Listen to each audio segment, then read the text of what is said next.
She doesn't know the name.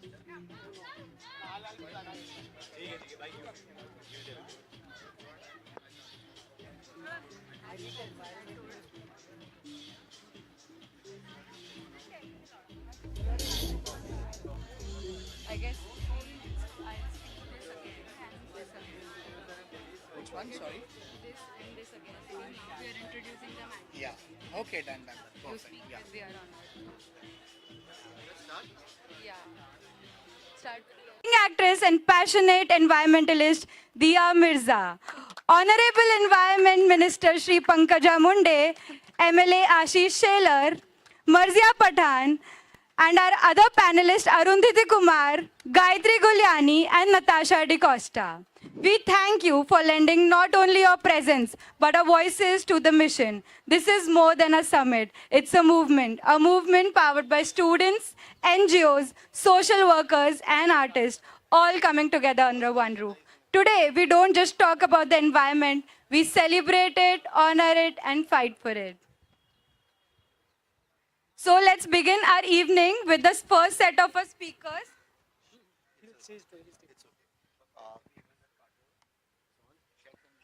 Thank you. Thank you for coming. We're going to start, but Nirmala Thai is here. We're going to start very quickly with Ms. Manisha Kayande, Dr. Ms. Manisha Kayande, if you would like to give the opening note. You want me to start with my speech right now? Well, Nirmala ji, please come up on the dais. Yeah, we must welcome our first woman mayor of Mumbai, Advocate Nirmala Tai Prabhavalkar, my friend also, and inspiring woman to many others.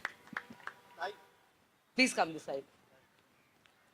Well, Mumbai Citizens Climate Action Dialogue, I think it's one of the important things, an important event happening in Mumbai today. And let me tell you about myself. I think we all can be seated, please. I'm Dr. Manisha Kayande, and I represent the Shiv Sena in the Maharashtra Upper House, the council. By profession, I have been a teacher. I was an associate professor in zoology, teaching environment, wildlife, about sanctuaries, about our oceans, about the oceanic life. Well, that's was my first passion, and interacting with people made me come into politics, which I was long associated with BJP and the Shiv Sena now. But as a member and as legislator, I feel that we can do many things. But as citizens also, we can do many things. The first thing, I can see college students here, and you are the best audience that we can have. We can just tell you, okay, you come and attend this program, and you get 10 marks in your NSS or NCC, if you all have joined NCC and NSS, and you get marks for attending programs. But I think that we should keep all these things apart of having such incentives by way of, getting marks on our mark list. But things are very rapidly changing. Disasters today are happening as we see. We used to read in mythology कि एक दिन पृथ्वी जो है वो डूब जाएगी, प्रलय आने वाला है. And we are already seeing the pralay all over in Maharashtra particularly. We saw it in Punjab, we saw it in Uttarakhand, we saw it in Himachal, and we are seeing in Maharashtra. Half of Maharashtra today is reeling underwater. Farmers are totally devastated. And okay, then what can we do? We will go there, distribute food, we'll distribute blankets, we'll distribute many things. But that is not our job over. It's not our job. It's, it is what we can do immediately. But what in the long term? What is the long run what we do? This planet, one day we will leave. And we will hand it over to you all people. You will hand it over to somebody else. But in what way? We leave our house for our children. उनके नाम पे घर कर देते हैं. मगर ये पृथ्वी हम किसी के लिए कैसे किस प्रकार छोड़ेंगे, क्या वो कचरे से भरी होगी, क्या वेस्ट लैंडफिल, ये सारा हम छोड़ के जाएंगे, ये बहुत गहराई से सोचने वाली बातें हैं। और क्या कर सकते हैं एक individual, apart from being a member of the upper house of Maharashtra, but as a citizens I must give examples of what I have done. First, stop littering. This is the basic thing that we can do. Kachra niche mat feko. One day, I stopped a student in my college. I told him, "Are tu kachra khali ka takto hai?" What a beautiful answer he gave me, and he opened my eyes. मैंने उसको पूछा कि तुम कचरा नीचे क्यों फेंक रहे हो, तो उसने कहा वो कचरा है इसलिए मैं फेंक रहा हूं, अगर जरूरत की चीज होती तो मैं अपने पॉकेट में रख देता। इसने तो मेरी आंखें ही खोल दी कि अब लोगों को कुछ दूसरी तरह से सिखाना पड़ेगा। अब कचरा ड्रेन में जाएगा, चोकअप करेगा, गटर बंद हो जाएंगे। अब मीठी रिवर कैसे पता चली हमको 20 साल पहले कि कोई मीठी रिवर भी थी मुंबई में, तब पता चलागा ना कि अब 5 रिवर्स है जो नाले बन चुके हैं, क्योंकि लोग सोफा सेट भी डाल देते हैं नाले में, कुर्सियां डाल देते हैं। अब क्या कहेंगे ऋषि, बताइए। तो ये सबको रोकना होगा। First thing I did in my cooperative society where I live, I started checking the CCTV cameras, कौन घर से कचरा फेंक रहा है। सबको जाके घर पे 1 to 1 एक्सप्लेन किया कि ये सब बंद करो, and thankfully everybody has stopped littering, at least in my society. Second thing I was thinking कि डेली जो हम लोग लीटर्स ऑफ लीटर्स पानी वेस्ट करते गाड़ियां धोने में, तो सारे एसीज को मैंने कनेक्ट किया। सारे एसीज जो उसका पाइप वेंट होता है coming, but all these ladies and inspire others as well. So thank you everyone for coming over here. And I would hand over it to Sandeep bhai. Can we have some flowers from them? Yeah.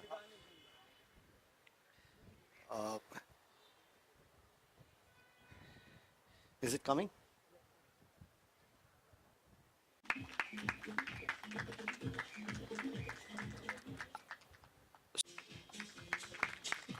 Yeah.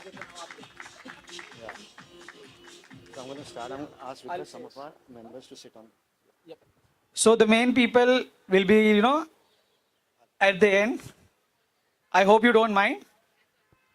So my request is, sorry ma'am. Nirmala ma'am, can we have your talk after the panel discussion is done? Because, thank you, because Diya ji has to move at 5:30. Anish ji, yeah, would you like to? Okay, so everyone's saying, if you don't mind, can some members who are not a part of the panel, Rishi sir and Marzia ma'am, can you please step down so that over there so we'll have the panel discussion right here. Anish bhai, sir, Irfan bhai. Just a quick one. Yeah, just run through it. Yeah. Yeah.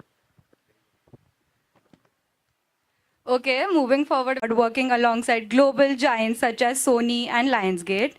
She has also pioneered groundbreaking international co-productions across India, Taiwan, and Jordan. She isn't just producing films but creating awareness, reminding us that every living thing is at stake and time to act for future is now. Please give her a warm welcome.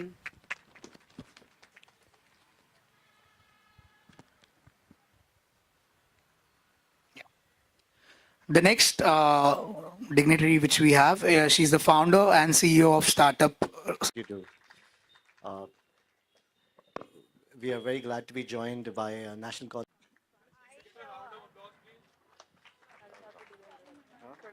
No, why? Huh? You said the introduction. You want to continue? No, after this there'll be other people. But Neha ma'am's introduction.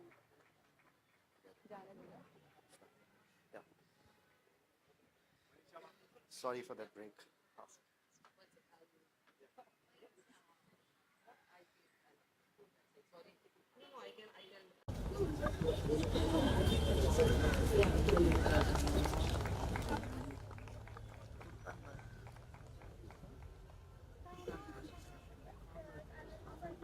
Really takes a lot to kind of like come here and then listen to us. And thank you so much, Sandeep, for this. And thank you so much, Furkan, for this. Thank you all. Well, water is something that is so basic in our life that we take it for granted, actually. Like taking cue from Dia herself, what she spoke right now. The narrative of the documentary is actually from the eyes of two young children, and they are holding each other's hands and seeing the state maybe in next 50 years where we really do not know where and what the situation of water is going to be. Let me go back a little bit. um, Way back when we were all growing up, all of us must have at some point of time seen this whole serpentine queues of these gaggers kept, when there is one tap and everybody is just kind of waiting. The war started from there, actually. And it just not finishes there. It just doesn't complete there. It starts from as simple as like a 70-year-old lady is going way back and back and beyond in the desert, and she's carrying for 10 miles of that one water garger. And here the wars actually started from the street and now to the community, to the cities, and now globally. There are actually amazing statistics if I were to tell you that 345 million only in South Asia, they are actually living in water vulnerability. It's not even scarcity. 20 million children in India are actually living in that water vulnerability. And it's not even scarcity. And in next 10 years, there is scarcity already there, literally. But then the whole idea of this documentary is to kind of make a change. The acts that we have within the documentary is not is we are definitely highlighting upon the triumphs and the trysts that. You want to say something, ma'am, as an ex-mayor?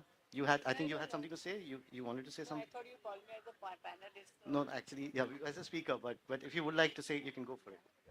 No, I'm thankful. I won't take much time. I'm not an expert on climate change or environment, this one, but definitely we work. As a worker, we work in this field. मुझे यही बताना है कि I was reading a book last 3-4 days. वो biodiversity, the story of biodiversity, जिसको मराठी में बोलते हैं जैव विविधता. And 2-3 points Diya ma'am has already made out in that. ये जो डिस्कशन से मुझे आपको ये कन्वे करना है कि कोई पानी के बचाने के लिए काम कर रहा है. Can I just jump in and really appreciate what you've just done? Thank you so much. I think the city, Mumbai, has been reeling under the heat island effect, and many other cities in the country and the world are. And the suggestion that you made is very powerful. If the city of Mumbai has to act for climate, then one of the things that we have to do is increase urban green cover. But that doesn't just mean planting trees in open spaces, but also just increasing green cover within societies and communities and buildings. And you're absolutely right. Industries, commercial complexes and buildings, shopping arcades, just places that are suddenly now being built with just glass and concrete, that don't have windows and natural circulation of air and have unnecessary wasteful air conditioning, all have to be incentivized to work differently and build differently and do better. And not only that, if you use AC for 1 hour for 1,500 watts, it consumes 500 grams of coal. That also when you Absolutely. And I think that, and this is actually such a wonderful example of how practically everything that we have created for convenience is what is destroying the balance of our planet. So we as human beings need to reconsider what truly is the meaning of convenience. What is the cost of convenience? Thanks so much for your intervention. Means a lot. Anybody else? Yes, please do. Coming back to the issue of urban heat island effect, so we are talking streets and other places where it's not a garden or something, because that's primarily what we're talking about. even before doing that, we need to maintain the trees that we already have, because I was trying to find a person who can prune trees properly in my society, and the person who is an expert to do this is called an arborist. And there is only one ISA certified arborist in this city. You have thousands of them in a little country like UK and thousands of them in like bigger countries like America. But we just have one trained person who knows how to trim a tree properly. Now, the reason why I want to insist upon this particular point is that we have tree falls that are happening regularly. We have trees that are dying because trees are not maintained. We have supposed to have tree basins. We are having concrete and tar choking these trees, and trees are not able to survive because roots need oxygen to provide nutrition to the tree by way of absorbing the water and the nutrients. Without being exposed to the soil, porous soil, it cannot function. So my request on this forum is that if someone is listening to me, is that the BMC, which is in charge of the trees of our city, have more experts who can understand this thing. It's not rocket science. It's just few points that you need to understand as to how trees should be trimmed and how the area around it needs to be managed. Thank you. So, such an important point again. We have a handbook for tree cutting. It exists. It's just not followed. And I think it will take for citizens to continue to question and collaborate with the local municipal body and, of course, every ward officer to ensure that the work that is being done on the ground follows the guidelines that are already in place. The problem is that the guidelines exist, but they're not being implemented. So thank you again for your action and your awareness. Designated space for cyclists, I think we would see a lot many more cyclists. A very dear friend of mine lost his father a few weeks ago because he was walking. He's an elderly man. He was walking, and a speeding car hit him. So, I keep telling my mother, because there's no space on our pavements. There's no space even on our walkways because they're blocked by hawkers and just all kinds of other, things that are taking over that space. So there's not enough space to walk, let alone cycle. And there is a risk involved. So the day we minimize the risk, I'm sure we will have many, many more citizens in Mumbai, including myself, riding bicycles and walking more. I'd be so happy to do that. And I'm grateful for those who do take the initiative to cycle, but I'm sorry, I'm not willing to take that risk just yet.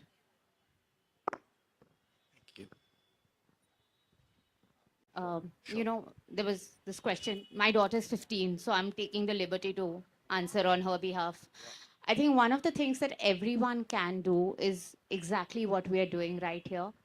Have more climate conversations because they're not an easy thing to have. Okay. A lot of times we don't have them because we feel people will judge us, people will not understand. But here's the thing, right? Research has shown that when you talk about something in a forum like this or to anybody, when we talk about it in groups, the group starts thinking the issue is important. And when you do not talk about it, without saying anything, what you're essentially saying is it's not important enough to be considered. So we can focus on other important things. So if there's one thing that everyone can do, irrespective of age, education, climate knowledge, etc., is to actually break the climate silence and start talking about it. So I just want to put it out there. Hey, I also have two points rather on things that, I would say would be very easy to take back from today's great discussion. I would say even our audience is very well aware of these topics and has great contribution.